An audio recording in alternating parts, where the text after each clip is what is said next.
Hello students, welcome to Absolutely Maths. Today we will be starting a new chapter sets. Sets आपने previous grades में भी पढ़ा है. यहाँ हम लोग कुछ और डिटेल्स में पढ़ेंगे. So what is set? Set is a collection of well-defined objects. हमने previous grades में पढ़ा है set क्या है? Set is a collection of well-defined objects. अब इसका मतलब क्या है? वेल डिफाइंड ऑब्जेक्ट्स मीन्स कोई सेट है, उसके अंदर जो भी ऑब्जेक्ट्स होंगे वो सारे वेल डिफाइंड होंगे, मीन्स फिक्स्ड होंगे. जैसे कि कोई एग्जांपल है days of the week. Week में कितने डेज हैं? तो ये फिक्स्ड है. इसे हम मान लेते हैं कोई सेट डी है. रिप्रेजेंटेशन कैसा होता है? कोई भी सेट को हम कैपिटल लेटर में लिखते हैं और उसके एलिमेंट्स या ऑब्जेक्ट्स उसे हम अंडर कर्ली ब्रेसेस लिखते हैं. तो डेज ऑफ द वीक क्या है? Sunday, Monday, Tuesday, Wednesday, Thursday, Friday and Saturday. ये फिक्स है. डेज ऑफ द वीक 7 ही होंगे, ये फिक्स्ड है. तो फिर ये वेल डिफाइंड हो गए. अगर हम कहते कि student of a school, student एक स्कूल का, तो ये तो कोई डिफाइंड सेट नहीं हुआ. स्कूल कोई भी हो सकता है, कोई भी स्टूडेंट हो सकता है. तो फिर this is not a well defined object set, और ये एक वेल डिफाइंड ऑब्जेक्ट का सेट है. Now what are objects? Objects क्या है? ये सारे, ये जो संडे, मंडे, ट्यूसडे, वेडनेसडे, ये जो भी है किसी सेट के अंदर जो भी एलिमेंट्स आते हैं वो सारे ऑब्जेक्ट्स हैं. मीन्स इनको हम एलिमेंट्स या मेंबर्स ऑफ सेट्स कहते हैं. मीन्स उस सेट में क्या क्या चीजें अवेलेबल है. यहाँ पर जैसे 7 एलिमेंट्स या 7 मेंबर्स हैं, ये 7 ऑब्जेक्ट्स हैं, तो हम क्या कह सकते हैं? ये एक सेट है. रिप्रेजेंटेशन कर्ली ब्रेसेस के अंदर होगा और यहाँ जो भी एलिमेंट्स अवेलेबल हैं वो सारे ऑब्जेक्ट्स हैं. इनको हम क्या कह सकते हैं? ये एलिमेंट्स हैं या फिर मेंबर्स ऑफ सेट है, ये हम कह सकते हैं. लेकिन स्टूडेंट ऑफ ए स्कूल, ये तो कोई वेल डिफाइंड नहीं हुआ. कौन सा स्कूल है, कौन से क्लास का स्टूडेंट है, तो ये तो पता नहीं चला. यहाँ कुछ डेफिनाइट नहीं है. यहाँ पर वेल डिफाइंड है. डेज ऑफ द वीक कहा गया है, उसमें डेज फिक्स्ड है, 7 डेज होते हैं. Therefore it is a well defined object that is contained in the set D. Now अब हम लोग पढ़ेंगे कि सेट के रिप्रेजेंटेशन किस तरह से करे जाते हैं. सो रिप्रेजेंटेशन ऑफ सेट कैसे करा जाता है? इसके 2 तरीके हैं. एक है रोस्टर या टेबुलर फॉर्म. दोनों का मतलब सेम ही है, हम इसे रोस्टर या टेबुलर फॉर्म कह सकते हैं. सेकंड तरीका है सेट बिल्डर फॉर्म और रूल मेथड. रोस्टर और टेबुलर फॉर्म क्या है? उसे हम ऑब्जेक्ट्स ऐसे कॉमा कॉमा लगाकर कर्ली ब्रेसेस के अंदर लिखते हैं. जैसे कि कोई सेट है ए, उसके अंदर 1 2 3 4 5 ऑब्जेक्ट्स हैं. लेकिन सेट बिल्डर फॉर्म और रूल मेथड क्या है? इसे हम स्टेटमेंट की तरह लिखते हैं. फॉर एग्जाम्पल हम रोस्टर और टेबुलर फॉर्म के लिए एक एग्जाम्पल लिखते हैं. कोई सेट है ए, उसमें एलिमेंट्स है 2 5 7 9 15. ये रोस्टर या टेबुलर फॉर्म हो गया. इसमें स्टेटमेंट जैसा कुछ नहीं लिखा गया है.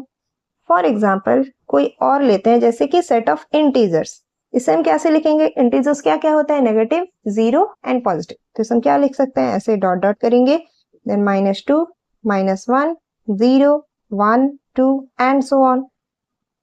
नेगेटिव इंफिनिटी से आते हुए, नेगेटिव क्रॉस करते हुए 0 तक आएगा, देन पॉजिटिव से क्रॉस होते हुए वो इंफिनिटी तक जाएगा. ये सेट ऑफ इंटीजर्स हो गए जो कि रोस्टर और टेबुलर फॉर्म में. Now what about set builder form और rule method? Set builder form और रूल मेथड में क्या है? For example natural numbers between -8 and 15. एक स्टेटमेंट दिया गया है नेचुरल नंबर्स बिटवीन -8 and 15. अब नेचुरल नंबर्स जो हैं वो तो स्टार्ट होते हैं 1 से, मीन्स नेगेटिव नंबर्स तो होंगे नहीं. बट इसको हम सेट बिल्डर फॉर्म में कैसे रिप्रेजेंट करेंगे? अब हम इसको सेट बिल्डर फॉर्म में कैसे लिखेंगे? कोई सेट है लेट ए, उसमें हम लिखेंगे x is such that x belongs to natural numbers where -8 is less than x is less than 15. बोला क्या गया था, नेचुरल नंबर्स लिखने हैं -8 से 15 के बीच। तो हमने रिप्रेजेंट कैसे किया, एक सेट ए है, उसमें जो एलिमेंट्स है उसे हम मान लेते हैं एक्स है, वो एक एक एलिमेंट हमने एक्स माना, वो एक्स एलिमेंट क्या होगा, ये जो डबल डॉट है इसे हम कहते हैं such that this is belongs to X is such that X belongs to natural numbers, means ये जो भी एक्स आएंगे वो सारे नेचुरल नंबर्स होने चाहिए। लेकिन यहाँ बोला गया बिटवीन -8 एंड 15, तो हम रिप्रेजेंट कैसे करेंगे, -8 और 15 के बीच में होना चाहिए, therefore -8 is less then x is less then 15। तो ये सेट बिल्डर फॉर्म हो गया जिसे हमने एक स्टेटमेंट की तरह लिखा है, और ये टेब्यूलर फॉर्म हो गया जिसमें हमने जस्ट कर्ली ब्रेसेस लगाए और कॉमा कॉमा लगाकर अपने एलिमेंट्स को लिख लिया।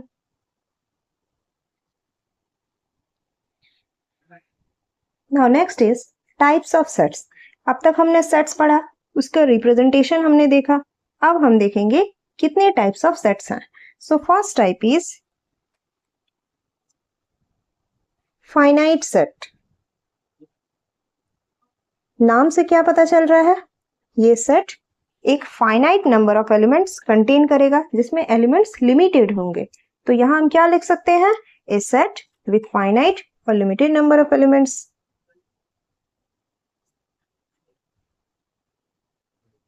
एक सेट होगा जिसमें एलिमेंट्स लिमिटेड होंगे। जब मैंने सेट्स एक्सप्लेन किया पहले, तब मैंने क्या कहा कि कोई एक सेट है, लेट प्राइमरी कलर्स का सेट है, मान लेते हैं उसे मैंने सी ले लिया उस सेट को, उसमें कलर्स फिक्स्ड होते हैं। प्राइमरी कलर्स हैं जैसे कि रेड, येलो एंड ग्रीन। ये प्राइमरी कलर्स फिक्स्ड है, इसमें सिर्फ 3 ही एलिमेंट्स होते हैं। जब मैंने सेट्स एक्सप्लेन किया तब मैंने स्टार्टिंग में एक एग्जांपल दिया कि डेज ऑफ द वीक, वो भी एक फाइनाइट सेट था, उसमें सिर्फ 7 डेज ही होते हैं। अब यहाँ पर हम और एक एग्जांपल लेते हैं, ये एक एग्जांपल मैंने ले लिया प्राइमरी कलर्स का। अब एक एग्जांपल लेते हैं, set of boys in your class.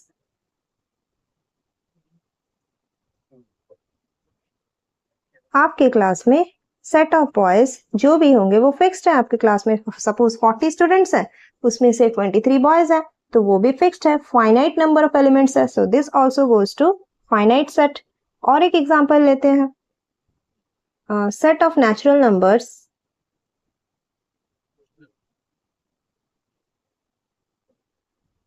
From 1 to 100, ये भी फिक्स हो गए।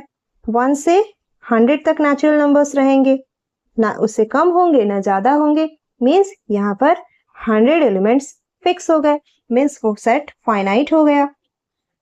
Next type of set is, अब फर्स्ट अगर फाइनाइट सेट है तो सेकंड जरूर इनफाइनाइट सेट होगा।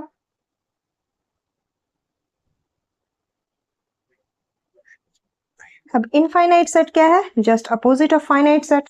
फाइनाइट सेट में क्या बोला गया था, limited number of elements, finite number of elements, तो यहां क्या होगा, इनफाइनाइट नंबर ऑफ एलिमेंट्स।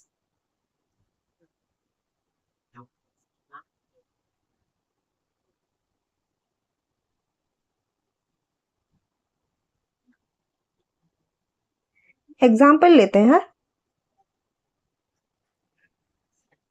जैसे कि कोई एक सेट है x, कोई एक सेट लेट a है, उसमें एलिमेंट है x such that x belongs to whole numbers and x is greater than 1000.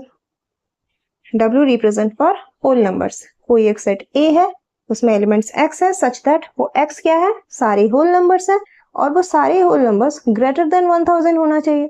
तब तो ये इनफाइनाइट हो गया, 1000 के बाद हम कहाँ तक लिखे, 2000, 4000, 5000। So this is an example of infinite set. अब एक और एग्जांपल लेते हैं, लेट कोई सेट है b जिसमें x कोई एलिमेंट है such that x is a living thing, x कोई लिविंग थिंग है।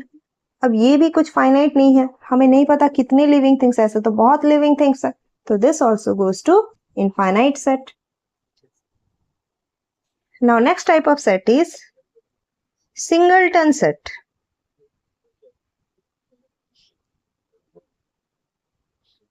As name suggests, singleton means इस सेट में कोई एलिमेंट सिंगल होगा, अकेला होगा।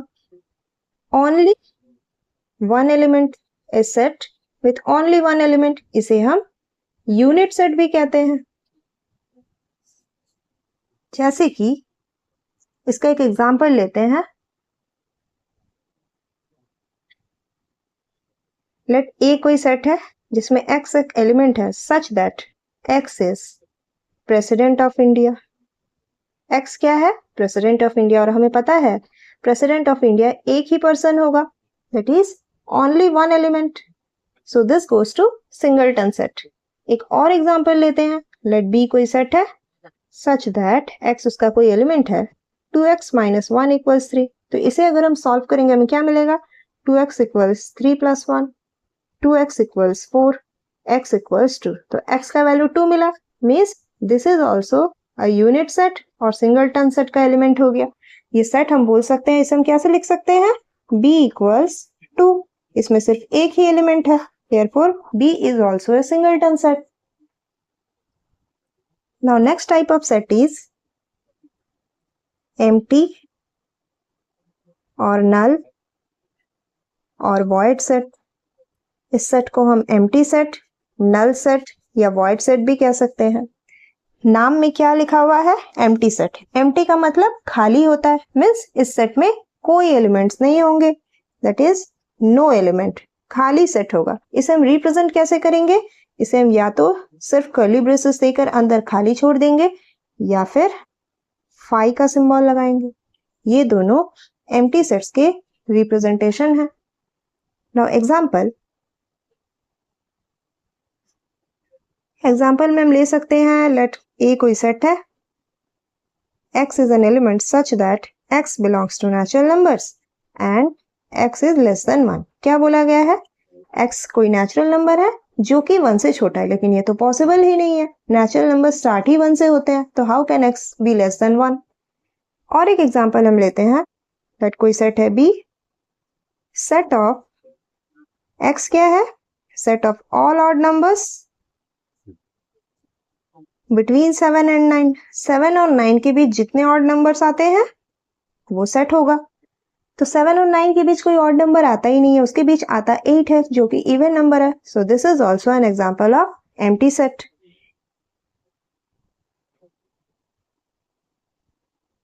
अब यहाँ एक नोट है। नोट क्या है? फॉर एग्जाम्पल कोई सेट है जिसमें एक एलिमेंट है 0। अब आप सोच रहे हो कि ये 0 है, इसकी तो कोई वैल्यू नहीं है, फिर this is also an empty set. लेकिन इसे हम एम्प्टी सेट नहीं करेंगे, इसे हम कहेंगे सिंस इट कंटेन्स 0, इसमें एक 0 है, 1 एलिमेंट है, therefore it is not an empty set. बिल्कुल खाली नहीं है, इसमें एक एलिमेंट 0 है, so this is not an empty set. एक और एग्जांपल लेते हैं, 5। 5 का मतलब हमने क्या पढ़ा था कि एम्प्टी सेट को हम रिप्रेजेंट करते हैं 5 से, लेकिन किसी सेट में अगर 5 है, ये भी 1 एलिमेंट कैरी कर रहा है, therefore 5 is this element, so this is also not an empty set. ये भी एम्प्टी सेट नहीं होगा, 0 भी एम्प्टी सेट नहीं होगा, 5 भी एम्प्टी सेट नहीं होगा। ये नोट हमें याद रखना है एम्प्टी सेट के लिए। Now next type of set is joint और ओवरलैपिंग सेट्स। इस सेट का नाम क्या है?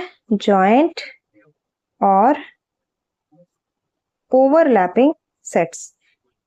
नाम क्या है? जॉइंट सेट्स मीन्स दो सेट्स आपस में कहीं ना कहीं जुड़े होंगे, means they should contain at least 1 element in common. यहाँ हम क्या लिख सकते हैं कि उनमें एटलीस्ट एक एलिमेंट कॉमन होना चाहिए, एटलीस्ट 1 एलिमेंट इन कॉमन, उनका एक एलिमेंट जरूर कॉमन होना चाहिए, तो ही वो जॉइंट या ओवरलैपिंग सेट्स कहलाएंगे। फॉर एग्जाम्पल ए कोई सेट है जिसमें एलिमेंट्स हैं 5, 7, 9, 11 और बी कोई सेट है जिसमें एलिमेंट्स हैं 6, 9, 12, 15। अब इसमें और इस सेट में क्या कॉमन है? इस सेट में 9, इस सेट में भी 9। ये दोनों सेट्स में ये जो 9 है दोनों सेट्स में कॉमन है, तो हम क्या लिखेंगे कि 9 is common in both sets. दोनों सेट में 9 कॉमन है, इसलिए ए और बी जॉइंट सेट्स हैं या फिर ओवरलैपिंग सेट्स कह सकते हैं।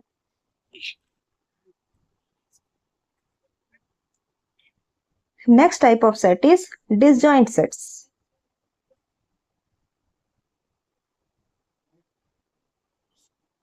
जॉइंट सेट्स में हमने क्या देखा, एटलीस्ट वन एलिमेंट कॉमन होगा। तो डिसजॉइंट सेट्स में क्या होगा, कोई भी एलिमेंट कॉमन नहीं होगा, that is no element in common. अगर जॉइंट सेट्स में कॉमन हो रहा है कोई एलिमेंट, तो डिसजॉइंट में कॉमन नहीं होना चाहिए, तो ही उसका नाम डिसजॉइंट होगा। फॉर एग्जाम्पल, कोई सेट है ए जिसमें एलिमेंट्स हैं 5, 7, 9, 11, और कोई सेट है बी जिसमें एलिमेंट्स है 4, 6, 8, 10। दोनों में से कोई भी एलिमेंट कॉमन नहीं है, so we can say that set A and set B are disjoint sets.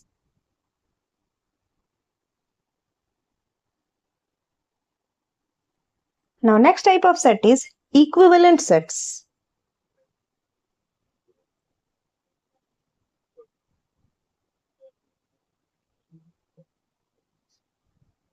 कैसा सेट्स, इक्विवेलेंट सेट्स। इसका मतलब क्या है, both sets contain same number of elements. जो भी सेट्स होंगे, both sets contain same number of elements. दोनों sets में एलिमेंट्स सेम नंबर के होने चाहिए। फॉर एग्जाम्पल, सेट ए में एलिमेंट्स है A B C. First set में क्या क्या एलिमेंट्स है, ए बी सी, और सेकंड सेट बी में एलिमेंट्स है एक्स वाई जेड। तो हम बोल सकते हैं कि सेट ए और बी इक्विवेलेंट है। क्यों, क्योंकि दोनों में ही 3 एलिमेंट्स है। नंबर ऑफ एलिमेंट्स सेम होना चाहिए, so set A and B are equivalent sets. Next is equal set. ये इक्विवेलेंट था, अब नेक्स्ट वाला है इक्वल सेट्स। अब आप सोच रहे हो कि इक्विवेलेंट और इक्वल सेट्स एक जैसा लग रहा है, बट इनमें डिफरेंस क्या है। इसमें हमने पढ़ा कि both sets should contain same number of elements, element same होने चाहिए। इसमें क्या है, both sets have same elements, इनके एलिमेंट्स भी सेम होने चाहिए। एग्जाम्पल,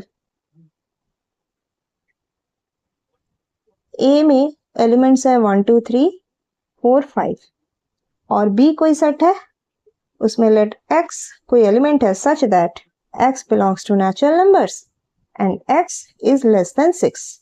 तो b क्या हो जाएगा, b में हमारे एलिमेंट्स क्या क्या आ जाएंगे, x क्या है, नेचुरल नंबर्स होने चाहिए, मीन्स वो 1 से स्टार्ट होगा, और कंडीशन क्या है, x should be less than 6, means 6 से छोटा होना चाहिए। तो एलिमेंट्स क्या हो जाएंगे, 1, 2, 3, 4 एंड 5। सेट ए में भी वही 5 एलिमेंट्स थे, सेट बी में भी वही 5 एलिमेंट्स है। Therefore set A is equal to set B. Difference ये है कि इक्विवेलेंट सेट में नंबर ऑफ एलिमेंट्स सेम होने चाहिए, लेकिन इक्वल सेट्स में एलिमेंट्स भी सेम होने चाहिए। यहाँ 1, 2, 3, 4, 5, यहाँ 1, 2, 3, 4, 5, इसीलिए हम सेट ए और बी को इक्वल सेट्स बोल सकते हैं। That's all for this video.